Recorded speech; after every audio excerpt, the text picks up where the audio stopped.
பிரம்ம முகூர்த்த பூஜையோட 20வது நாளுங்க. Morning 3:30க்கு start ஆகிடுச்சிங்க. 4:30க்குள்ளே நல்லபடியாக விளக்கேற்றி சாமி கும்பிட்டுட்டேன்.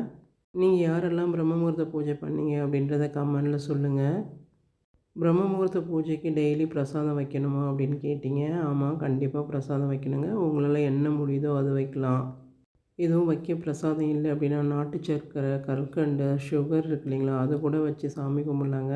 நான் 20வது நாள் பூஜைக்கு கொய்யாப்பழம் தான் வச்சுருந்தேன். அடுத்தது பார்த்திங்க அப்படின்னா பிரம்ம முகூர்த்த பூஜையோட 21வது நாளுங்க. என்னோடய மார்னிங் ஒரு 3:45க்கு ஸ்டார்ட் ஆச்சுங்க.